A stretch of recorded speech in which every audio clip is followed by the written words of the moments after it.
we can't be everywhere at every time, but I think that could help. We're now less than 24 hours away from the 68th Ford Fireworks Show in the city of Detroit. What you need to know before you go, including the city's new teen curfew.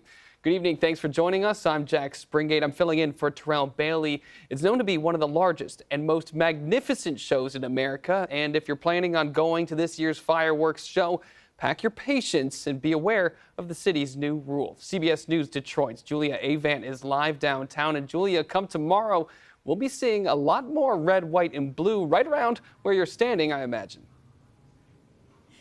Yes, it's a lot quieter now, but we'll see thousands of people here ready to watch that magnificent show. I remember growing up seeing the show, and now many will see it tomorrow night. But there's some things to keep in mind, like the teen curfew. So the Detroit City Council approved last week that all minors have to be accompanied starting tomorrow at 8 p.m. by an adult. That's somebody 21 years or older. Now, if DPD finds someone not with an adult, they could be taken to the Coleman A. Young Rec Center until an adult picks them up. They're doing this just to make sure that everybody's safe, because there are going to be a lot of people down here. And there's a lot of things to keep in mind if you are going to watch the fireworks show, like where to watch it. Well, the city is anticipating thousands of people. Hart Plaza, Spirit Plaza, Irma, Henderson Park, which is a new place to watch this year, the Belle Isle, not including the MacArthur Bridge. Those are all the best places to see the fireworks this year.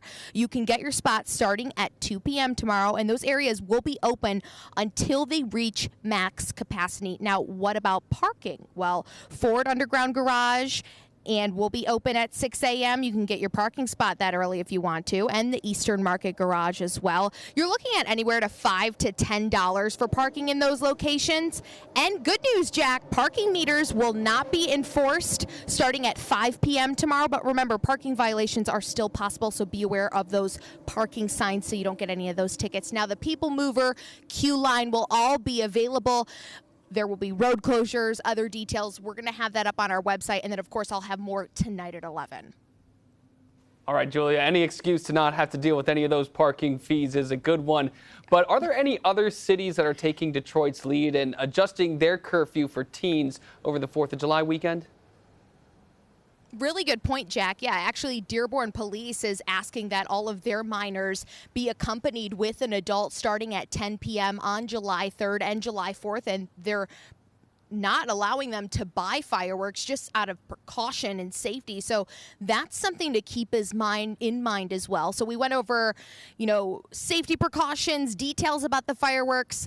Weather, that's going to be many things that people want to think about. Stacy, are people going to have to pack a poncho tomorrow? Well, actually, not going to have to pack a poncho, but you might want to pack a jacket, believe it or not. I have to have a little bit of drama here, but I do have good news. The fireworks forecast, we are going to see partly cloudy skies, and we're really going to see those clouds decreasing by the time the fireworks start. 65 degrees by 10 a.m. Last year for the fireworks, our high during the day was 93 degrees. This year, we're expecting a high near 74.